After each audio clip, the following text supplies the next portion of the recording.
20 000 avions de ligne transportent chaque année plus de 3 milliards 800 millions de passagers. Et pour réguler ce trafic, il nous faut bien entendu des contrôleurs aériens qui sont le plus souvent dans des tours de contrôle. Je vous y emmène. L'objectif d'un contrôleur est multiple, faire atterrir et décoller un maximum d'avions dans un minimum de temps. Lorsque l'avion a commencé sa descente, il est pris en charge par le contrôleur d'approche, d'où le nom de cette salle, la salle d'approche, bien qu'elle s'occupe également des décollages.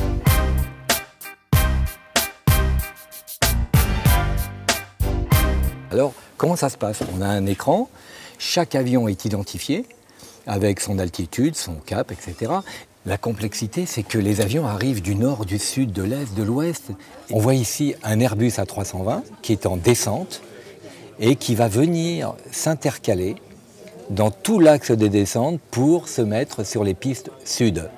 On va réguler sa vitesse pour le rapprocher le plus possible des autres avions. On a la même chose sur les avions qui arrivent du nord, un autre Air France ici, l'objectif étant de les aligner sur les deux pistes que nous voyons ici.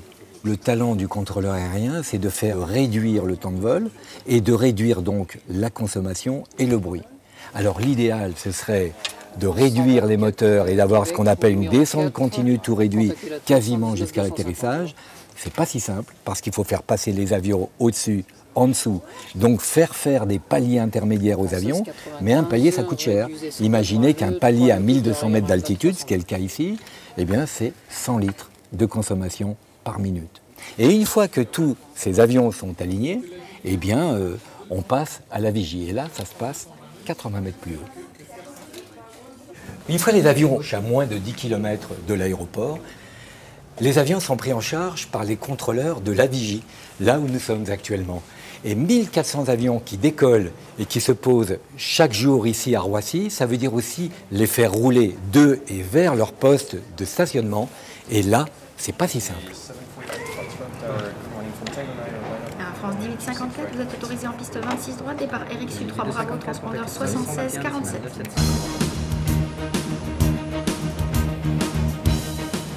Roissy, c'est 100 km de taxiway, les chemins de roulement. Nous avons ici le chemin du taxiway avec les avions qu'on voit ici circuler. Et l'objectif du contrôleur ici, c'est de diminuer le temps de roulage le plus possible. Le roulage des avions à Roissy, c'est 300 000 tonnes de CO2, c'est-à-dire l'équivalent du périphérique à Paris. Alors comment réduire ces temps de roulage, donc les consommations? D'abord, évidemment, réguler, fluidifier le trafic, affecter une piste le plus proche possible du point de stationnement, mais aussi des moyens techniques. On a par exemple mis au point le Green Taxi, c'est-à-dire équiper les avions avec des moteurs électriques sur le train d'atterrissage et mettre en route les moteurs au dernier moment. Ce système permettra aux compagnies d'économiser jusqu'à 4% de carburant.